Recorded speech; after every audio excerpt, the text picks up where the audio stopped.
오늘 강의를 하는 것 같아서 살짝 긴장도 되고 또 설레기도 한데요. 다들 잘 지내셨죠? 오늘 주제는 공지해드린 것처럼 근육과 대사, 피부 하나로 연결된 인체 밸런스의 원리라는 제목으로 여러분과 함께 이 시간을 꾸려 나갈 텐데요. 사실 이 내용은 지난 PA 시간에 강의되었던 내용이고요. 사실 내용이 또 공교롭게도 제가 찾아보니까 지금 현재 저희가 그 프로모션하고 있는 제품들과도 연결이 되는 것 같아서 좀 급하게 준비를 했습니다. 근데 강의를 지난번에 만약에 피해를 들으셨던 분들도 계실 테고 아니면 뭐 사실 유튜브나 뭐 사실 영상으로도 이 자료들이 돌아다녀서 보시는 분도 계실 텐데 사실 내용이 강의 내용이 쉽지는 않더라고요. 저도 들어보니까 쉽지는 않았는데 최대한 그래도 좀 저도 좀 쉽게 설명드릴 수 있도록 어, 좀 노력하면서 이 자료를 준비했으니까 혹시 들으시면서 살짝 조금 어려운 내용이 나온다고 하더라도 그냥 편안한 마음으로 들어주셨으면 좋겠습니다. 그럼 이제 본격적으로 좀 시작을 해볼 텐데요. 우리가 제목 그대로 근육, 대사, 피부 이런 이야기를 하면 사실 근육 같은 경우는 여러분들 머릿속에 떠오르는 게 뭐 운동선수 그리고 또 이제 뭐 몸을 만드는 사람들이 그런 사람들의 어떤 전유물로만 우리가 흔히 많이 생각을 하잖아요.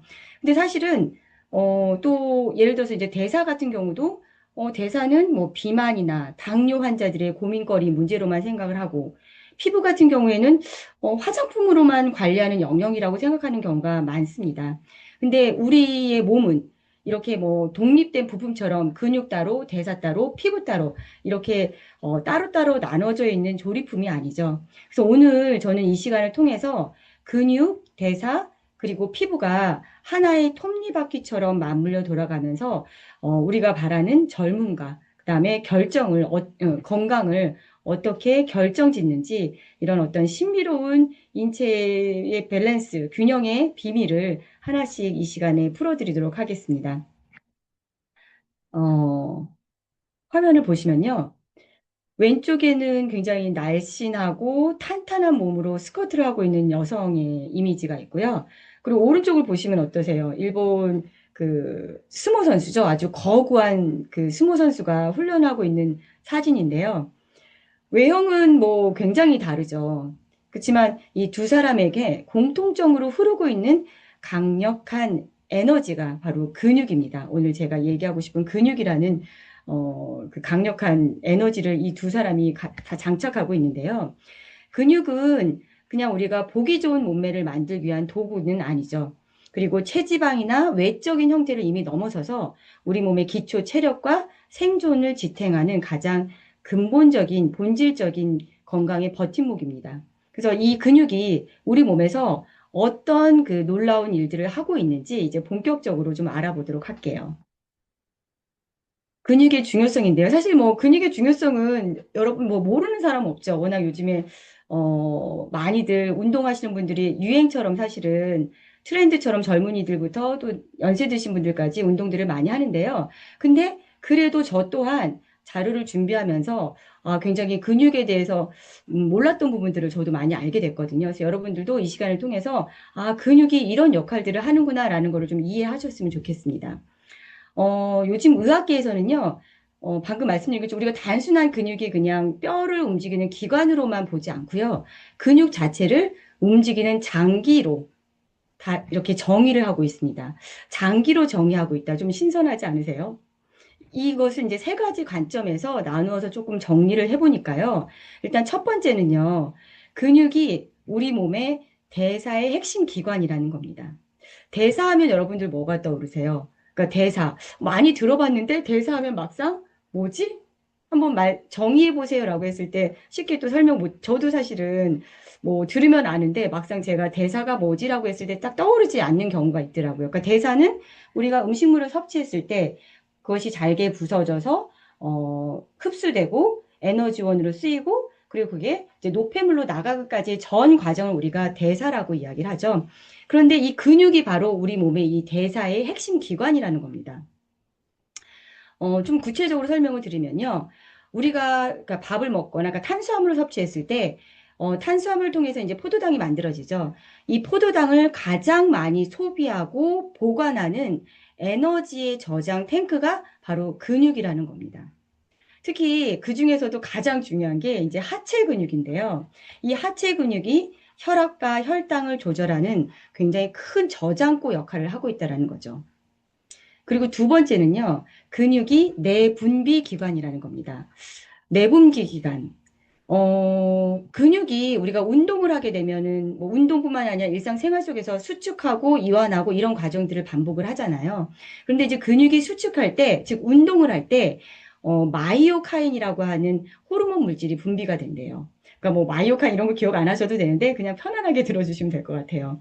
이런 어떤 호르몬 물질이 분비를 되는데 이 물질이, 이 호르몬이 전신을 돌아다니면서 면역 기능을 조절하고요. 그리고 염증을 억제하는 기능을 한다고 합니다. 그래서 우리가 내분비 기관으로서 염증 조절 기능을 수행하는 기관이 근육이다. 이렇게 이해하시면 될 것 같아요. 그리고 세 번째는요, 이런 이유 때문에 근육이 줄어드는 우리가 근감소증이라고 하는 이 현상을 매우 위험하다라고 학계에서는 보고 있습니다. 근감소증이 생기게 되면은 혈당 대사에 일단 대사에 장애가 생기겠죠. 문제가 생기겠죠. 그러면 대사에 문제가 생기면 면역력은 떨어질 테고요. 그리고 또 심혈관 질환이나 골절위험 같은 것들이 굉장히 위험도가 높아지게 되고요. 즉 근육량이 우리가 이제 뭐 100세 시대다, 120세다 이런 이야기를 하는데 이런 어떤 장수 그리고 생존에 있어서의 굉장히 직접적인 역할과 영향을 주고 있다는 것을 이해하시면 될 것 같아요. 그런데 그 중에서도 이 허벅지 근육이 굉장히 중요한데요. 연구를 해봤더니요. 이 근육이 우리 대사에 미치는 아주 영향력이 굉장히 구체적으로 나왔습니다. 허벅지 둘레가 1cm가 감소할 때마다 우리가 굉장히 무서워하는 질병이죠. 당뇨병에 걸릴 위험이 여성은 9.6%나 올라가고요. 그리고 남성은 8.3%나 증가한다고 합니다. 굉장히 높은 확률이죠. 1cm마다 이렇게 당뇨병에 걸릴 확률이 높아진다는 얘기인데요. 그러니까 결국은 허벅지 둘레가 줄어든다는 게 우리 몸에서 그 포도당을 태우는 아까 이제 뭐 소각장, 저장고라고 말씀드렸는데 그 소각장이 작아진다는 뜻이겠죠. 이런 내용을 가지고 우리가 그 생로병사 저희 프로그램 되게 재밌게 보고 있는데요. 여기서도 이 허벅지 근육이 에너지 대사율과 얼마나 관련이 있는지를 방송하는 내용이 있어서 제가 잠시 영상을 준비를 했는데요. 제가 오늘 준비한 영상이 여러분이 앞에는 광고도 좀 들으셔야 되고요. 좀 원활치가 않아서 조금 버벅대더라도 이해 부탁드리도록 하겠습니다. 잠시 볼게요.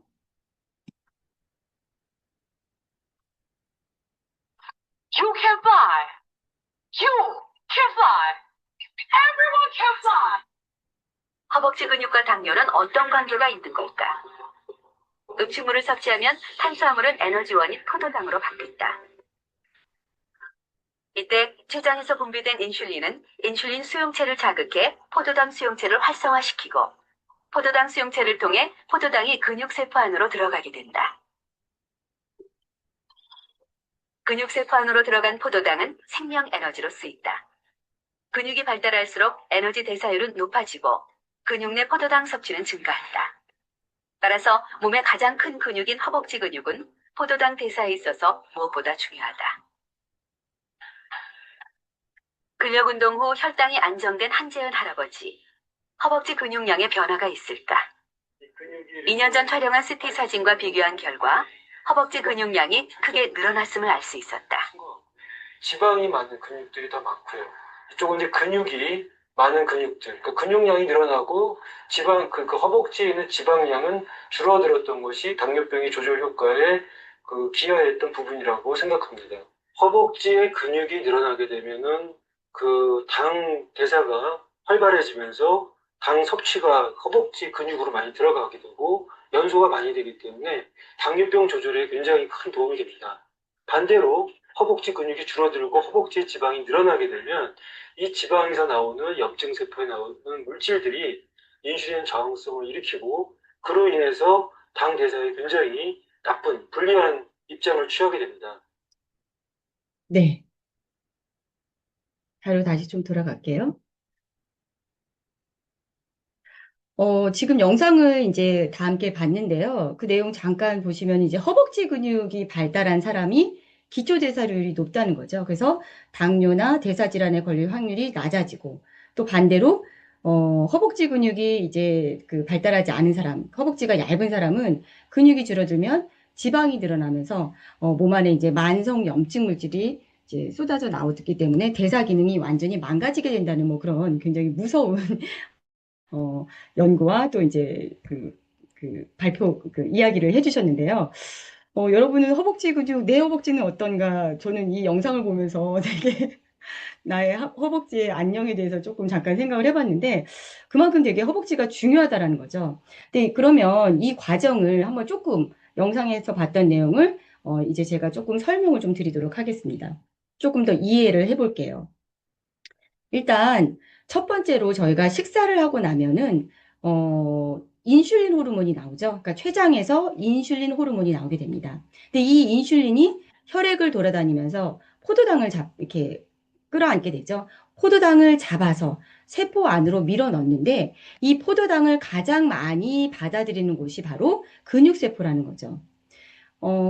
그리고 이 쓰고 남은 포도당은 근육에서 다시 글리코겐의 형태로 저장이 되어서 우리가 활동을 하게 되면 에너지원으로 쓰이게 됩니다.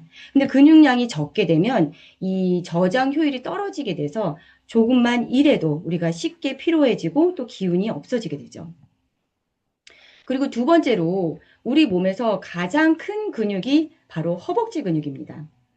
전체 근육의 굉장히 큰 부분을 차지하고 있는 이 허벅지는요, 포도당을 소비하는 가장 큰 창고입니다. 연구에서도 이미 많이 발표됐는데, 허벅지 근육이 1kg 늘어날 때마다 기초 대사량은 상당히 크게 폭발적으로 증가한다라는 그런 연구들이 많았다고 합니다. 그래서 결론적으로 말씀을 드리면 근육량이 많아지면 혈당을 부드럽게 잘 우리가 혈당을 잘 처리하게 되지만 근육이 부족하게 되면 인슐린이 아무리 우리가 뭐 얘를 어떻게 처리하려고 노력을 해도 포도당이 갈 곳이 없어지는 거죠. 그래서 혈액 속에서 그대로 남아 있게 되고 결국은 그것이 당뇨와 그다음에 각종 대사 증후군으로 이어지게 되는 거죠. 그만큼 근육, 그중에서도 이 허벅지 근육이 굉장히 중요하구나라는 걸 저도 자료를 준비하면서 또 다시 한번 느끼게 되었습니다. 그럼 간단히 또 하나 우리가 좀 테스트를 한번 해볼게요. 나의 허벅지 근육은 그러면 안전한가? 간단하게 테스트할 수 있는 건데요. 그 핑거링 테스트라고 해서 지금 여러분들 대부분 앉아서 들으시나요? 네, 편안한 자세로 들으시는 분도 계실 텐데 뭐 어떤 자세든 간에 본인의 종아리죠. 종아리의 그 가장 이제 두꺼운 부분을 이렇게 손가락으로 이렇게 한번 이렇게 감싸 보세요. 쥐어 보세요. 다 해보셨나요? 보시면 건강한, 그러니까 근육이 정말, 나 좀 안심해도 된다라는 분들은 손으로 종아리를 쥐었을 때 이 손이 안 닿는 거죠. 그리고 좀, 그래도 아직은 안심해도 되겠다라는 분들은 어때요? 이렇게 좀 약간 달랑말랑 이렇게 끝에서부터 요 정도인데, 조금 이미 이제 빨간불 들어오신 분들은 손가락이 이렇게 겹쳐지시는 분들이죠. 흔히들 이제 종아리 근육이 이제 얇은 분들이세요. 어떠세요, 여러분들은? 네. 저는 좀 위험합니다. 그래서 보면서 좀 많이 각성을 했는데, 근데 사실은 저도 이제 뒤에서도 말씀드리겠지만, 저도 솔직히 이렇게 근육 운동 많이 했거든요. 하고 있고요. 그런데도 불구하고 이런 결과들이 나온다라는 거죠. 그러니까 도대체 원인이 어디 있을까라는 거를 저도 자료를 준비하면서 알았습니다. 그래서, 나도 근력 운동 많이 하고 평상시 운동을 좋아하는데, 예를 들어서 지금 주위나 빨간불 들어오신 분들은, 어, 이 강의를 좀 끝까지 들으시면 해결책을 아마 찾아가실 수 있을 거예요. 자, 그러면 지금 우리가 테스트해본 이 종아리 근육에 대해서 좀 또 준비한 영상이 있으니까 이것도 한번 같이 보시면서 이야기 나눠보겠습니다. 먼저 광고 조금 보셔야 될 것 같아요. You can fly. You can fly. Everyone can fly. 인체의 혈액순환은 심장 박동, 즉 심장이 수축할 때 뿜어내는 힘으로 출발한다. 그렇게 전신으로 퍼져나가 모세혈관을 거쳐 정맥을 통해 다시 심장으로 돌아오는데, 심장에서 가장 먼 다리의 경우 종아리 근육이 발달하면 혈액을 뿜어올리는 펌프 기능이 커져서 혈액순환도 활발해진다. 심장이 동맥으로 혈관을 뿜어내는 펌프 기능과 종아리 근육이 정맥으로 혈액을 올려보내는 펌프 기능. 이 두 가지 펌프 기능이 전신의 혈액순환을 이루어지게 하는 셈이다.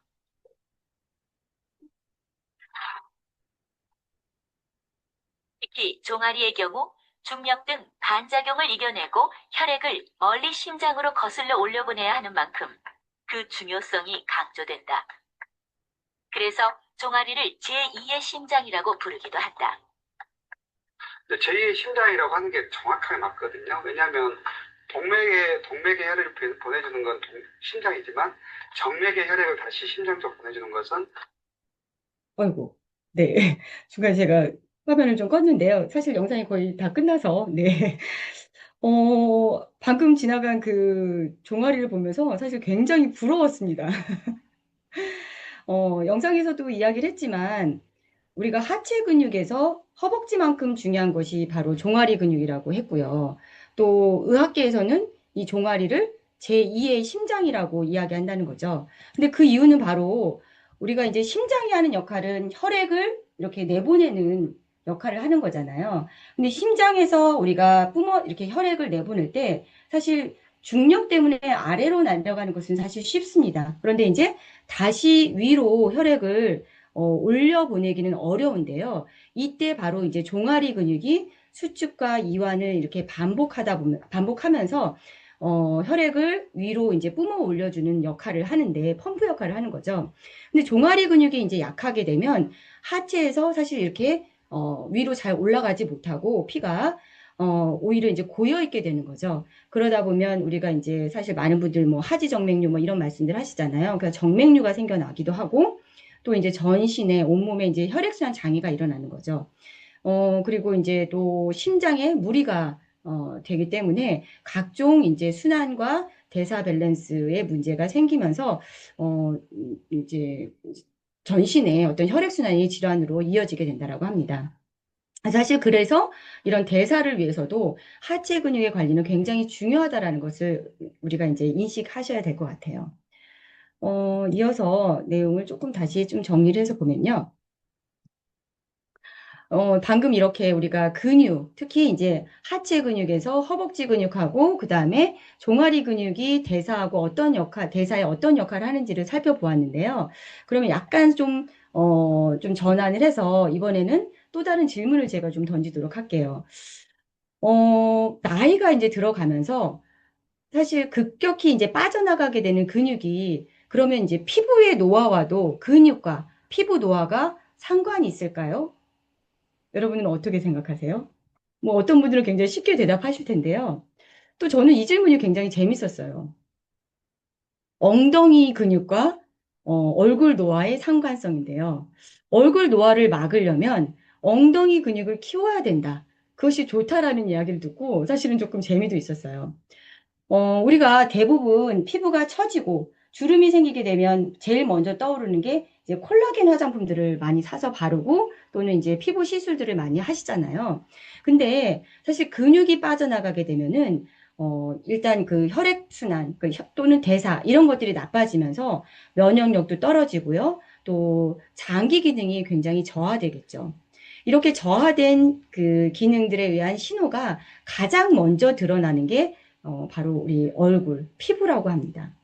이렇게 근육과 피부가 결국은 동전의 양면처럼 연결되어 있다는 증거들이 많이 학계에서 발표가 되어 있는데요. 지금 이 자료를 보시면 이해가 되실 것 같아요. 이렇게 지금 보시면은 그러니까 이 오른쪽 화면부터 보시면은 손가락의 주변에 그 붉게 변하는 이런 증상, 그리고 눈꺼풀도 보시면 이 자료에서 보시면 부풀어 오르기도 하고 또 발진도 빨갛게 좀 생기기도 한 모습이죠. 그리고 또 목하고 가슴 부위도 보시면 V자형으로 발진 등이 일어났습니다. 이런 피부의 증상들, 그리고 또 몸에 우리가 중심부 근육이라고 하는 뭐 허벅지라든지 엉덩이라든지 어깨 이런 것들이 그 급격히 약해지는 증상들이 동시에 일어나는데요. 이런 현상들을 학계에서는 피부 근염이라고 합니다. 그런데 결국 이제 근육과 피부가 연결되어 있기 때문에 이런 현상들이 일어난다라고 합니다. 이 원인을 좀 더 살펴보면요. 바로 이제 면역계가 우리가 이제 이상이 생겨서 이렇게 자가 면역 질환의 일종이 바로 이 피부 근염이죠. 어, 일단 그 근육 주변의 모세혈관 그리고 피부 진피층의 혈관이 동시에 공격을 받는 현상인데요. 혈류가 감소하게 되면 항상 산소와 영양 공급이 혈류를 통해서 그 공급이 되는데 이런 공급들이 끊기게 되죠. 그러면 피부 세포와 근육 세포가 동시에 이제 사멸하는 그런 현상입니다. 그래서 이 질환은 피부 장벽의 건강이 결국은 우리 전신의 근육 그리고 혈관의 건강 상태와 직결되어 있다는 것을 아주 그 뚜렷하게 보여주는 현상입니다. 그래서 사실 우리가 이제 제품을 전달하다 보면 뭐 저뿐만이 아니라 많은 분들이 경험하시는 게 딱 일단 얼굴 피부를 보면은 피부 그 상태를 보면 저분이 좀 건강하구나 또는 약간 건강에 뭔가 그냥 조금 문제가 있을 수 있겠구나라는 거를 그냥 저희는 직관적으로 알게 되더라고요. 많이들 이제 그런 경험을 하셨을 것 같아요. 바로 이런 원인 때문이죠. 그리고 또 한 가지, 우리가 운동을 할 때 근육은 단순히 그냥 운동과 관련된 그런 기관이 아니고요. 피부에도 영향을 줍니다. 운동을 하게 되면 근육이 피부의 항염 공장으로 변하게 되는데요. 근육이 수축할 때 마이오카인이라고 하는 그런 물질이 분비가 된대요. 저도 사실은 이 자료를 준비하면서 처음 알았는데요. 이 마이오카인이라고 하는 이 호르몬 물질은 혈액을 타면서 피부 진피층까지 도달을 한다고 합니다.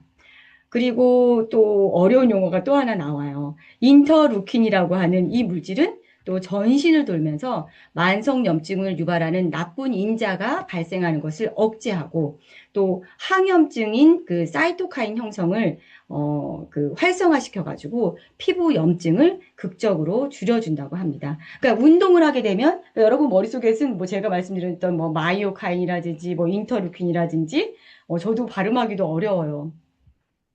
이런 것들은 기억 안 하셔도 좋은데 어쨌든 운동을 하게 되면 근육 속에서 이런 물질들이 생성이 돼서 이 물질들은 우리 몸속에 뭐 진피층이라든지 피부 속으로 타고들면서 염증을 가라앉히고 면역력을 키워준다. 요 정도만 이해하셔도 될 것 같아요. 그리고 또 한 가지가 있어요. 피부 속에 있는 콜라겐을 만드는 그 섬유 아세포라는 게 있는데요. 이것을 자극한다고 합니다. 그래서 콜라겐을 만드는 섬유 아세포를 자극을 하니까 콜라겐이 만들어지는 환경을 굉장히 안정적으로 만들어줄 수 있겠죠. 그러다 보니까 피부는 사실 계속 이렇게 생성되고 죽고 세포가요. 생성되고 죽고 하는 이런 그 재생 주기를 굉장히 정상화시켜 줄 수 있는 역할을 한다는 거죠. 다시 말씀드려서 우리가 운동, 그 중에서도 하체 운동을 열심히 해서 엉덩이와 허벅지 근육을 자극하게 되면 몸 안에서는 항염 공장이 아주 활발하게 돌아간다는 거죠. 항염 공장이 아주 그냥 열심히 돌아가게 돼서 얼굴에서는 피부 염증을 가라앉히고 그리고 콜라겐이 점점 차올라서 피부가 아주 맑고 그리고 탱탱한 이런 재생 능력이 좋은 그런 피부로 만들어줄 수 있다라는 거. 굉장히 저는 운동을 하는 사람 입장에서는 좋더라고요. 내가 운동을 하면 이런 현상들이 일어날 수 있겠구나. 네. 그런데 또 문제는요, 이렇게 이론적으로는 분명히 우리가 운동을 하면, 저한테 이런 그 긍정적인 효과를 일으켜 줄 수 있지만, 또 안타까운 게, 나이가 점점 들어가면 들어갈수록 나는 이렇게 노력을 하지만 어쩔 수 없이 근육은 점점 더 지키기 어려운 환경에 놓이게 된다고 합니다. 그 원인이 바로 동화저항이라는 그런 이유 때문인데요. 동화저항도 굉장히 용어가 어렵죠. 그러니까 편안하게 그냥 들어주세요. 동화저항이라고 하는 거는 쉽게 말해서 우리가 단백질을 먹어도 이 단백질을 통해서 우리가 우리 몸이 근육으로 그것을 만들어야 되는데 이것이 근육으로 만들어내지 못하고 오히려 흘려보내는 그런 저항 현상을 우리가 동화저항이라고 이야기한다고 합니다. 즉, 나이가 들면 우리가 근육 합성을 우리 몸에서 계속해서 신호를 보내서 근육을 만들어내야 되는데 이런 그 효용률이 굉장히 급격하게 떨어진다라는 거예요. 그래서 세포를 재생하는 위성 세포의 신호 전달력이 감소하다 보니까 아무리 나는 노력을 해도 근육이 만들어지지 않는 그런 결과가 일어나게 되는 거죠. 또 여기에 더해서 만성 염증과 활성산소가 근육 분해를 더 촉진하게 되는 거예요. 그리고 또 필수 아미노산과 단백질 섭취가 부족한, 네, 자료가 좀 넘어갔죠? 죄송합니다. 단백질, 필수 아미노산, 단백질, 이런 것들이 부족한 그런 영양 불균형 상태가 겹치면서 우리가 아무리 뭐 고기를 많이 먹고 운동을 많이 해도 근육이 늘지 않는 그런 어떤 딜레마에 빠지게 됩니다. 그래서 우리가 이런 동화저항의 이런 그 벽을 깨트려야 결국은 장수의 근육을 지킬 수 있는 어, 그런 현상을 만들어낼 수 있겠죠. 사실 제가 이 자료를 보면서 아, 내가 이런 이유로 사실 근육이 만들어지지 않았다라는 거를 제가 발견을 했는데요. 저 같은 경우도 이제 한 몇 년 전부터 운동을 되게 좋아해서 뭐 하루에도 뭐 2개, 심지어는 또 되게 무리를 해서 뭐 3가지 운동을 한꺼번에 한 적도 있었어요. 근데 좀 그거는 굉장히 문제가 좀 있는 경우인데 어찌되었든 근력 운동도 되게 열심히 하고 그리고 또 그 목적은 저도 근육을 키우기 위해서 그런 운동을 했었는데 그러면서 체크를 매달 인바디 검사를 하면서 사실 근력과 근육이 증가하는 거를 저도 체크를 했거든요. 6개월 동안 제가 그 매달 정말 정확한 날짜에 매달 1일이 되면 체크를 했었는데요. 저도 굉장히 실망했어요. 생각보다 근육이 정말 늘지가 않더라고요. 그래서, 아, 그냥 단순하게 저는 사실 생각을 했었어요. 아, 근육을 이렇게 늘리는 게 굉장히 어렵구나. 그 원인은 사실 모른 채 그냥 어려운가 보다. 그냥 노력해야겠다. 이렇게 저는 사실 결론을 내렸었거든요. 그런데 그 원인이 바로 여기에 있었다라는 거를 제가 오늘 강의를 준비하면서 알게 되었습니다. 그러면 이렇게 이제 원인을 알았으니까 그러면 도대체 어떻게 그 문제를 해결해야 되는지, 즉, 동화저항을 어떻게 우리가 극복하고 낮춰야 되는지, 그 솔루션을 좀 찾아가야겠죠. 근육 생성 그 사이클 4단계를 한번 살펴보도록 할게요. 일단 첫 번째인데요. 첫 번째 단계는 신호를 활성화시켜야 된다라고 합니다. 즉, 먼저 우리가 그동안 이제 저의 근육, 저도 이제 50대가 넘다 보니까 제 근육세포들은 이게 잠들어 있었던 거죠. 근데 잠들어 있는 애를 제가 깨우고 그다음에 이거를 활성화시켜야 되는데 깨우지 않은 상태에서 사실은 굉장히 쉽게 말해서 엄하게 펌프질을 했던 것 같아요. 먼저 잠들어 있는 근육세포의 스위치를 켜줘야 한다는 거죠. 그런데 여기서 굉장히 중요한 물질, 즉 크레아틴 같은 물질이 그 역할을 하고 있고요. 그것을 통해서 에너지가 부족해서 반응하지 못했던 근육세포의 그 신호 능력을 깨워줘야 한다라는 게 첫 번째 단계입니다. 그리고 이제 두 번째 단계는요, 이제 근육에 재료를 공급해줘야 되는 단계입니다. 그 중에서도 재료라고 하면 그 필수 아미노산 중에서도 류신이 굉장히 중요합니다. 그 류신 공급을 통해서 근육 생성의 스위치 경로를 강력하게 켜줘야 된다라고 하고 이것이 이제 두 번째 단계로 이해하시면 될 것 같아요. 그리고 이제 세 번째 단계인데요. 세 번째 단계는 에너지의 재생입니다. 즉 세포에 우리가 배터리 역할을 하고 있는 ATP를 빠르게 재충전시켜줘서요. 근육 손실을 막고 에너지를 극대화해줘야 합니다. 그리고 네 번째 단계는 비타민 B군을 활용해서 우리가 아까 재료를 넣어줘야 된다 그랬죠. 투입된 아미노산과 그 다음에 에너지가 우리 몸 안에서 완벽하게 온전히 쓰이도록 대사 효율을 극대화시켜줘야 됩니다. 이렇게 네 단계 시스템이 즉 신호를 깨우고 재료를 공급해주고 그 다음에 ATP 즉 에너지 생성을 시켜줘야 네 가지 시스템이 유기적으로 잘 맞물릴 때야 비로소 근육 합성이 정상화된다라는 거죠. 제가 이것을 이해하고 정말, 저도 마치 유레카를 외쳤습니다. 혹시 여러분들은 이미 알고 계셨나요? 네. 음, 모르셨던 분들은 사실 오늘 굉장히 좋은 그 솔루션을 아마 가져가게 되시는 시간이 될 것 같아요. 그리고 또 한 가지, 동화 저항을 극복하기 위한, 또 한 가지 키포인트가 바로 여기에 있는데요. 바로 그 장과 근육의 축입니다.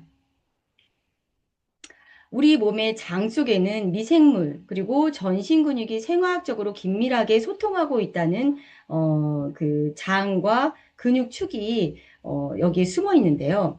우리가, 유익균의 먹이가 되는 게 이제 식이섬유하고 이누린 같은 거죠. 이런 것들을 먹게 되면은 장내 유익균이 발효를 하게 되죠. 발효를 하게 되면서 그 단세지방산이라는 물질을 만들어내게 됩니다. 이 단세지방산은 혈액을 타고 다시 근육세포의 미토콘드리아에 들어가서요, 세포의 활성도를 높여주게 되는데요. 우리가 먹은 아미노산이 밖으로 새나가지 않도록 잡아주는 단백질 이탈 방지제 역할을 하게 되는 게 바로 우리 몸의 장의 역할입니다. 그래서 장 건강이 나쁘게 되면 단백질을 우리가 아무리 많이 먹어도 그것 자체가 흡수가 되지 않고, 그리고 염증성 물질이 늘어나서 오히려 근육이 녹아내리는 그런 현상이 발생하게 되죠. 그리고 반대로 장내 미생물 그 생태계가 건강하고, 그리고 다양한 미생물이 많을수록 근력과 근육량이 증가하면서 장 건강이 곧 근육 건강으로, 즉 근육 생성이 굉장히 활발하게 만들어지게 되는 결과를 우리가 얻어내게 되는 거죠.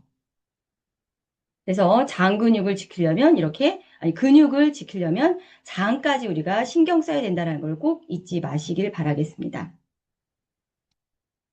그래서 지금까지 이렇게 말씀드린 굉장히 복잡하게 좀 이야기를 좀 해왔는데요. 이걸 조금 더 간단하게 이제 좀 정리를 해서 좀 말씀을 드릴게요.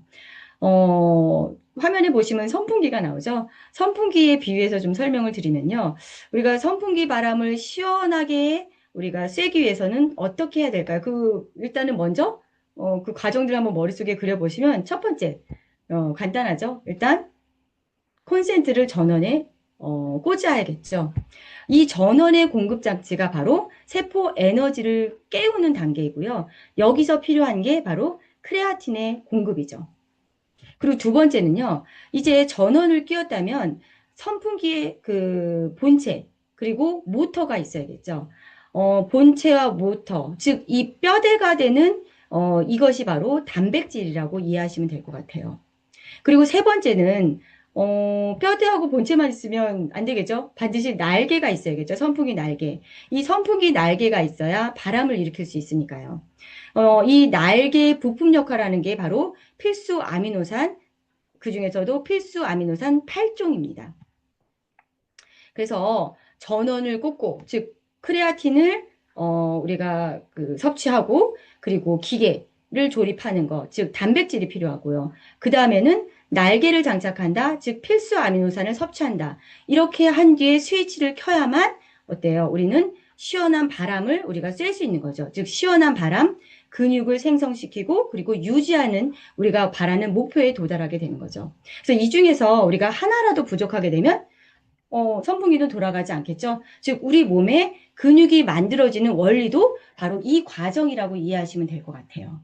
사실 그러면 여러분, 제가 최대한 그래도 좀 쉽게 설명드리려고 했는데 좀 이해가 되셨나요? 자, 그러면 본격적으로 이러한 그 과정을 우리 제품화에 대비해서 좀 설명을 드리도록 할게요. 바로 첫 번째는, 필굿 요거트입니다. 아까 처음에 그 장과 그리고 근육이 연결되어 있다라고 말씀드렸죠. 그래서 장 근육 축이다라는 설명을 했는데요. 이것을 최상의 상태로 가꿔줄 바로 첫 번째 해답, 그 솔루션이 피트라인 필굿 요거트에 있습니다. 우리가 아까 설명드렸던 거 잠깐 다시 좀 정리를 해보면 유산균이 발효되면서 뭐 단세지방산 이런 물질을 만들어내고 이게 혈액을 타고 가면서 세포 속에 들어가서 활성도를 높이고 아미노산이 밖으로 새나가지 않도록 잡아주는 이탈 반기제 역할을 한다. 이렇게 이제 말씀을 드렸는데요. 이렇게 만약에 기억하고 계신다면 굉장히 여러분들 집중해서 잘 들으셨고요. 너무 훌륭하세요. 그리고 또 이제 장 건강이 나쁘면 아무리 단백질을 많이 먹어도 흡수 안 된다. 그리고 근육은 녹아내린다. 이렇게 기억하시면 되겠죠? 핵심 원료를 조금 더 살펴볼게요. 그럼 어떤 것들이 들어있어서 필굿 요거트는 이런 역할을 잘 수행해내는지. 일단 첫 번째는 유익균의 먹이가 되는 수용성 식이섬유 이눌린이 들어있죠. 그래서 이것이 장내 환경을 아주 좋게 활성화시켜줍니다. 그리고 두 번째는 아미노산 대사를 돕고 그리고 단세지방산 생성을 자극하는 유청 단백 분말이 들어있습니다. 그리고 세 번째는 요거트 유산균 2종류 그리고 또 살아있는 우리가 프로바이오틱스 2종류 이렇게 해서 총 4종류의 균주가 들어있습니다. 그리고 이 안에는 뭐 인공 향료라든지 색소라든지 보존제라든지 이런 것이 전혀 없는 아주 그 무첨가 제품이죠. 그래서 온 가족이 안심하고 뭐 어린 아이부터 그리고 뭐 부모님까지 온 가족이 안심하고 매일매일 아침에 장 건강과 근육 합성의 기초를 다지기 위해서 맛있게 드실 수 있는 최고의 제품이라고 이해하시면 될 것 같아요. 보시면 한 박스에 6포가 들어있습니다. 그리고 그 한 포는 우리가 5일치 분량으로 되어 있고요. 그래서 이 그 박스가 한 달치 분량이죠. 따로 이제 저희 그 온라인 사이트에는 메이커가 있고요. 그 메이커에 약 한 1리터 정도의 우유를 부어주시고 잘 섞어서 한 10시간 정도 이렇게 상온에 두신 다음에 드시게 되면 굉장히 맛있습니다. 거기에 뭐 다른 좀 저희 제품들도 이렇게 첨가해서 드시게 되면 훨씬 더 맛있게 그리고 더 건강하게 드실 수 있죠. 뭐 워낙 이제 드시고 나면 식사 대용 든든함을 느껴서 식사 대용으로도 충분하고요. 그리고 운동 뭐 후나 전에도 드실 수 있고요. 어쨌든 이렇게 단백질 보충 용으로도 장 건강을 위한 제품이라 많은 분들이 굉장히 좋아하시는 또 제품입니다. 그리고 이제 두 번째 솔루션이죠. 아까 그 선풍기에 전원을 꽂아줄 두 번째 제품, 바로 크레아틴 플러스입니다. 이 크레아틴 플러스 제품 같은 경우에는 얘 또한 다른 첨가물이 없는 100% 순수 크레아틴 제품이죠. 그리고 여기에 플러스를 해서 신경과 근육 기능을 근육에 이제 필수적인 그 마그네슘을 부원료로 사용을 했습니다. 그래서 두 가지가 합쳐서 굉장히 시너지를 극대화시킨 제품이죠. 아까도 간단히 말씀드렸지만 우리 몸을 움직이기 위해서는 ATP라고 하는 에너지가 필요하잖아요. 이 크레아틴이 바로 몸을 움직이기 위한 ATP의 에너지 화폐라고 이해를 하시면 될 텐데요. 근데 이제 사실 ATP는 사실 굉장히 짧은 시간만 해도 우리가 활동을 하고 운동을 하게 되면 고갈이 되죠. 이럴 때 크레아틴 인산이 자신이 갖고 있는 그 인산기를 ADP ATP가 에너지를 다 쓰고 남은 ADP에 빠르게 넘겨줘서요. 다시 ATP를 재합성해냅니다. 쉽게 말하면 방전된 휴대폰을 아주 빠르게 순식간에 충전해주는 그 초고속 보조 배터리다라고 이해하시면 될 것 같아요. 섭취 방법도 굉장히 간단합니다. 하루에 한 번 정도 드시면 되고요. 제품 안에 그 통 안에 이제 전용 스푼이 있습니다. 그래서 전용 스푼으로 한 3스푼 정도, 약 5g 정도 되는데요. 이 3스푼을 150. 근데 사실 물을 조금 충분히 드셔주는 게 좋죠. 녹여서 150ml의 물과 함께 드시면 되는데요. 뭐 물과 드셔도 되는데 사실 저는 개인적으로 좀 그렇게 먹으니까 맛이 없어서 타워 칵테일에 이제 섞어서 같이 먹고 있습니다. 그래서 운동 전이나 후에 얘를 규칙적으로 섭취해 주시는 게 굉장히 중요하고요. 이렇게 규칙적으로 꾸준히 챙겨 드시다 보면 내 근육세포 안에 잠들어 있던 세포 에너지를 깨어나게 하는 역할을 해주는 그 제품이라고 이해하시면 될 것 같아요. 그리고 이제 근육을 만들어내는 날개와 모터를 결합해줄 마지막 우리가 그 치트키라고 하죠. 바로 피트라인 프로쉐이프 A 플러스입니다. 하루에 6캡슐로 근육 합성을 극대화시킬 수 있는 굉장히 놀랍고 저도 너무너무 좋아하는 제품인데요. 핵심 원료를 보시면 단백질, 그리고 아미노산 대사에 우리가 절대적으로 필요한 스위치라고도 이해하시면 되는데 비타민 B군이 함께 들어 있습니다. 비타민 B군이 부족하게 되면 우리가 뭐 근육을 만들려고 먹게 되는 그 아미노산이 절대로 근육으로 가지 못합니다. 그리고 그냥 에너지를 태우는 땔감으로만 사용하기 때문에 반드시 비타민 B군이라고 하는 스위치가 있어야만 단백질이 온전히 근육으로 합성이 됩니다. 이 안에 이제 우리가 아미노산을 잠깐 이해하려고 이 자료는 준비를 했는데요. 사실 아미노산은 뭐 우리가 20종류의 아미노산이 있죠. 근데 그 중에서 한 12개는 우리 몸이 스스로 음식물을 먹게 되면 스스로 만들어낼 수 있습니다. 그런데 8개는 반드시 외부에서 섭취를 해줘야 되기 때문에 제품을 통해서 우리가 아미노산을 섭취해 주셔야 됩니다. 드셔야 되겠죠. 그래서 특히나 이런 제품은 40대가 넘어가시게 되면 반드시 좀 드셔주셔야 하는 제품이니까 뭐 그리고 40대가 아니어도 요즘은 이제 젊은 분들이 근육 만들려고 많이 노력하니까 반드시 이 제품과 함께 운동을 하시게 되면 근육 생성이 젊으신 분들은 훨씬 더 원활하게 이루어지겠죠.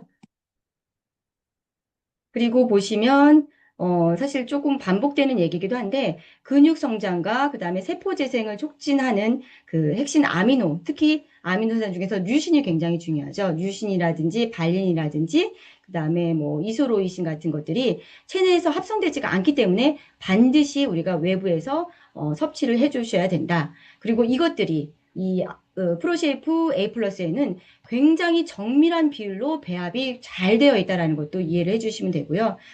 그리고 또 굳이 또 이야기하지 않더라도 앞에서 말씀드린 뭐 요거트라든지 크레아틴이라든지 그리고 이런 제품 모든 것들이 다 NTC라고 하는 흡수율로 인해서 굉장히 그 효과 좋게 그 제품을 먹으면 먹는 그대로 흡수가 되기 때문에 우리가 원하는 근육 생성의 목표에 아주 빠르게 도달할 수 있겠죠.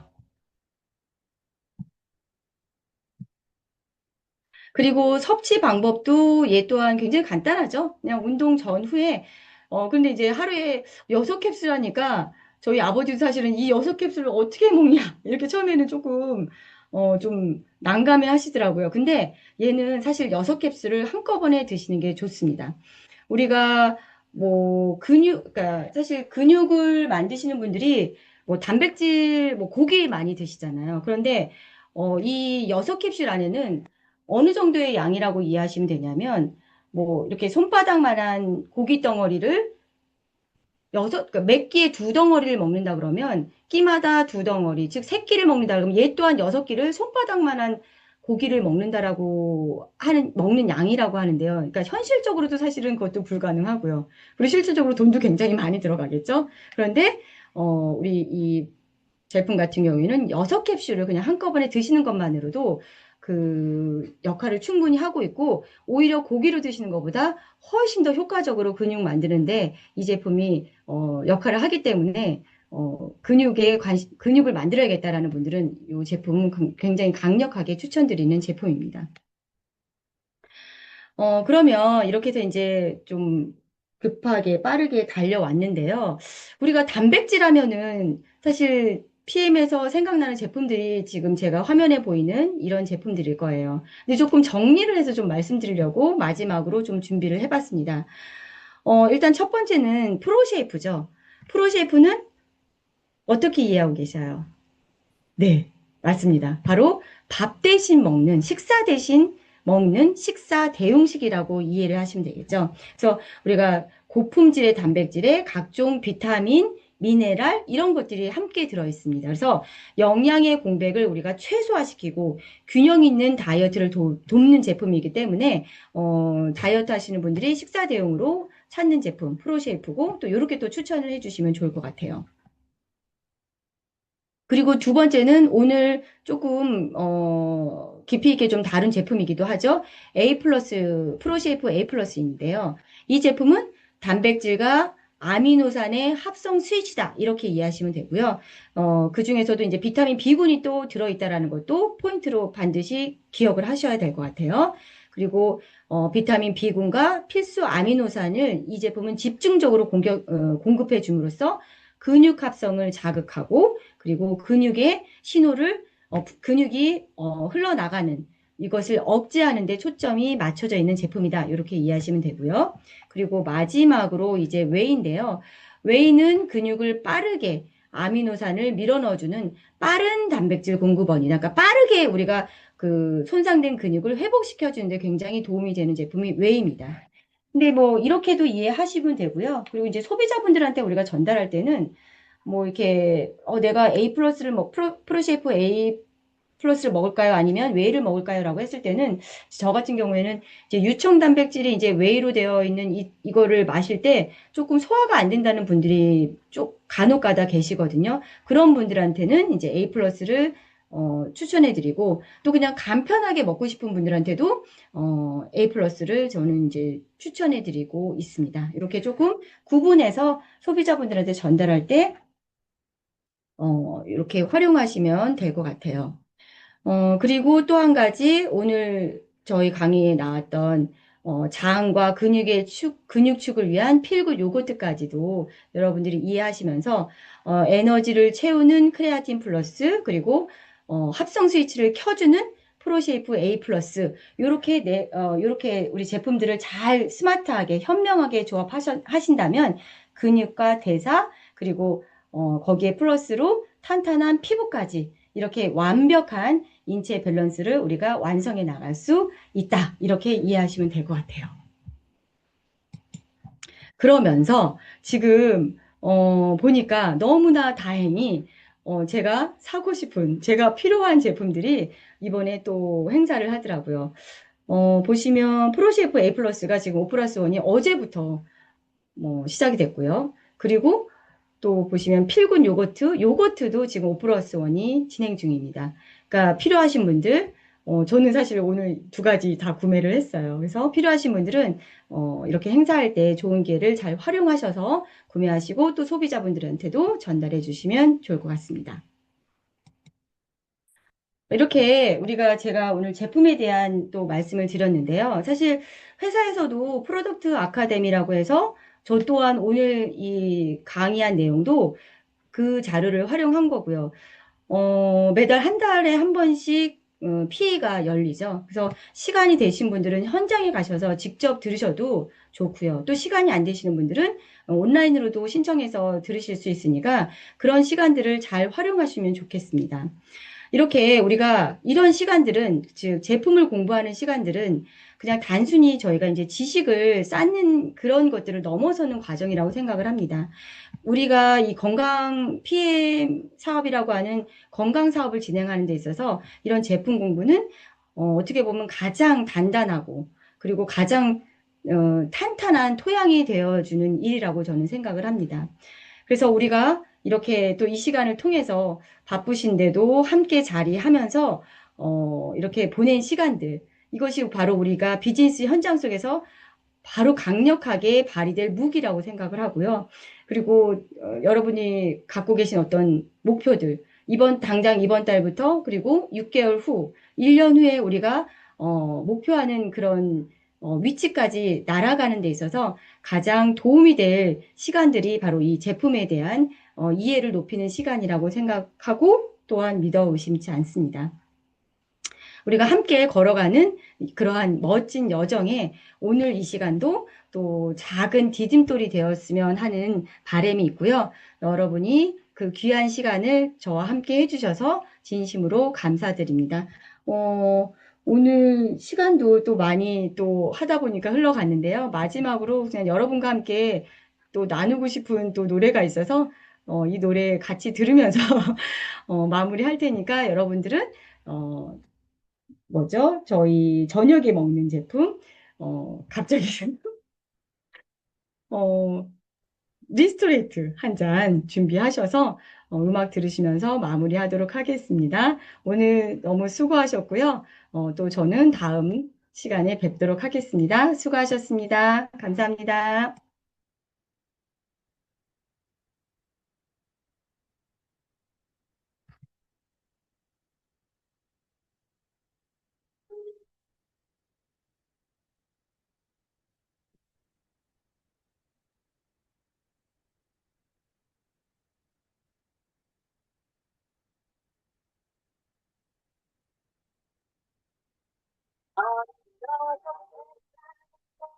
몰라 속에 감춰진 너를 못 봐.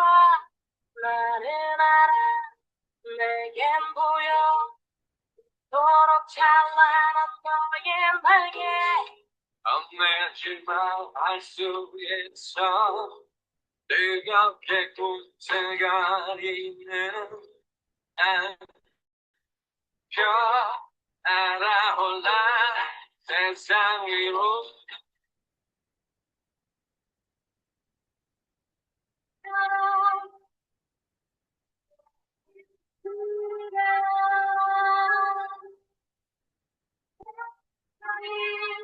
멋지게 말아서도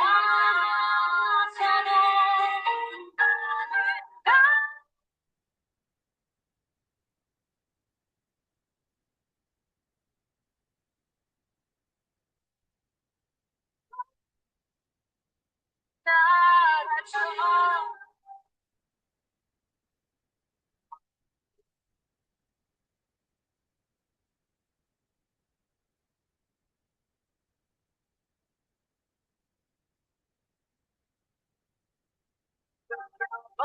봄처럼 아플 때도 쓰러진 나무처럼 초라해도 너를 믿어 나를 믿어 우리는 서로를 믿고 있어.